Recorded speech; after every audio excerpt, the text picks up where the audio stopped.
Friends, subscribe చేసుకోండి. And ఈరోజు కూడా ఎర్లీగా లేసాను అండ్ ఫిట్నెస్ మీద కొంచెం ఫోకస్ పెంచాను. అండ్ ప్రతిరోజు ఒక డ్రైడేగా మొదలైంది. ఈరోజు కొంచెం కలర్ఫుల్గా మారింది. ఎందుకనో మా అమ్మాయి చూసిందే, అది మ్యాటర్. ఫైనలీ మళ్ళీ నా డేస్కి నేను బ్యాక్ అవుతున్నాను. చాలా హ్యాపీగా ఉంది. ఇంకా నేను ఒక మూవ్ అనేది తీసుకున్నాను నా లైఫ్లో, ఒక స్టాండ్ అనేది తీసుకున్నాను. అండ్ ఇంకా అన్ని పనులు చేస్తున్నాను. సో బుక్స్ చదవడం నేర్చుకున్నాను. అంటే నేర్చుకోవడం అంటే నా ఉద్దేశం హ్యాబిట్యుయేషన్ చేసుకుంటున్నాను. సో ఏం కొత్త సో నేను ఆల్కెమిస్ట్ బుక్ కొన్నాను. సో అది రీడ్ చేస్తూ ఉన్నాను. అండ్ నేను ఆ బుక్ని నీకు చూపిస్తాను. Okay, and this is my book library. Of course ఇది నా God. And where is my book here? So geography.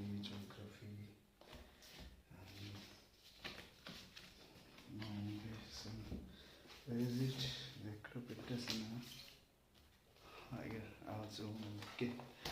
And here yes, this one I read.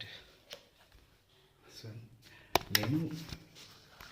నేను చూస్తున్నాను, ద ఇంట్రడక్షన్ స్టార్ట్ చేశాను. ఫస్ట్ పేజ్ అయింది ఇంకా. సో బుక్స్ చదవడం మొదలెట్టాను. So I buy books. అంటే నాకు అది ఒక హ్యాబిట్ అనమాట. ఒక బుక్ షాప్కి వెళ్ళాను అనుకోండి, ఖచ్చితంగా నేను కనీసం ఒక్క చిన్న బుక్ అయినా కొంటాను. లైక్ మీకు తెలియాలి కదా. ఓకే, సో అట్లీస్ట్ ఇలాంటిది ఒక్క బుక్ అయినా కొంటానండి. అదేంటో నాకు హ్యాబిట్ అయిపోయింది అలాగా. సో అట్లీస్ట్ ఏదో ఒకటి. బేసిక్గా నేను ఎప్పుడు డేలో పడిపోయినా కరెంట్ అఫైర్స్ బుక్ చదువుతానండి. ఎందుకంటే జనరల్గా మనం అంటే సొసైటీ ఎలా అవేర్ అవుతుందో మనకు తెలుసుకుంటే ఆటోమేటిక్గా మనం కూడా ఎంతో కొంత అవేర్నెస్ అనేది మనలో క్రియేట్ అవుతుంది. అండ్ దానికి తోడు నాలెడ్జ్ కూడా. అండ్ సో ఫోకస్ పెరగాలంటే కరెంట్ అఫైర్స్ ఖచ్చితంగా ఉంటే మంచిగా అనిపిస్తుంది. నేను జనరల్గా ఫ్రెండ్స్కి చెప్తూ ఉంటాను ఏంటంటే, నువ్వు మెంటల్గా డిస్టర్బ్ అయ్యావనుకో ఫిజికల్గా వర్కౌట్ చేయి, అదే ఫిజికల్గా డిస్టర్బ్ అయ్యావనుకో మెంటల్గా వర్కౌట్ చేయి. సో ఈ రెండింటిలో ఏదో ఒకటి వర్కౌట్ అవుతుంది. సో ఎందుకంటే ఫిజికల్ స్ట్రెంగ్త్ ఉన్నవాడికి మెంటల్గా కొంచెం వీక్గా ఉంటారని అందరూ అంటుంటారు. సో అది ఫ్యాక్టే. కానీ ఇక్కడ విషయం ఏంటంటే, అది తెలిసినా కూడా చాలామంది రైట్ వే తీసుకోరు, దాని మీద స్టాండ్ అవ్వరు. చాలామంది సిగరెట్ మానేద్దాం అనుకుంటారు, కానీ లాస్ట్ పఫ్ మానేసి అంతెందుకు, నాకు చాలా బ్యాడ్ హ్యాబిట్ ఉంది టీ తాగడం. ఆ మధ్యన ఒక 5 years మానేశాను. కానీ నాకు లైట్గా మైగ్రేన్ ఉందండి.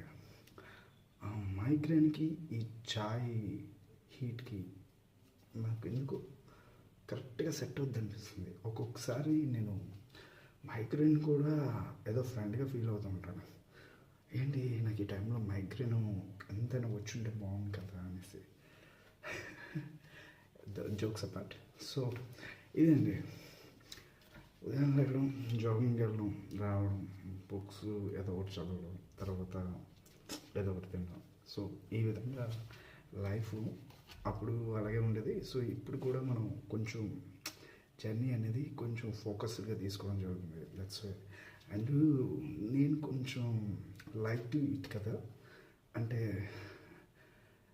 ఏంటంటారు, డైలీ వన్స్ డైలీ ఈట్ అంటారు కదా, ఒక్కసారి తింటానండి రోజుకి.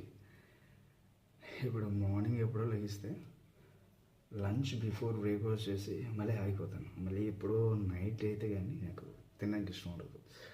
సో కొంచెం అలవాటు చేసుకుంటున్నాను. అండ్ లాస్ట్ వీక్ అయితే నేను 75 kilos ఉండేవాడిని. బట్ నౌ అంటే నేను మా ఫ్రెండ్ ఒక ఛాలెంజ్ పెట్టుకున్నాం, నువ్వు ఎంత తప్పుతావు నేను ఎంత తప్పుతాను. వాడి లెక్కలో వాడు రోజు చూసుకుంటాడు, ఇంత తగ్గుతాడు అంత చూసుకుంటాడు. సో నేటికి 10 days అయింది. మేము ఏంటంటే వెయిట్ చెక్ చేసుకోగా నేను 75 నుంచి సారీ 70 నుంచి 66 వచ్చాను. వాడు 75 నుంచి 74.9 వరకు వచ్చాడు. ఇది మ్యాటర్. గైస్ సోదిలాగా అనిపిస్తుంది కానీ ఇదంతా నా ఫీలింగ్స్. ఒకవేళ కానీ మీకు నచ్చినట్లయితే, మీరు చూస్తున్నారు కానీ సబ్స్క్రైబ్ చేసుకోవట్లేదు, ప్లీజ్ సబ్స్క్రైబ్ చేసేయండి. ప్లీజ్ అమ్మా సబ్స్క్రైబ్ చేయండి. Okay, thank you.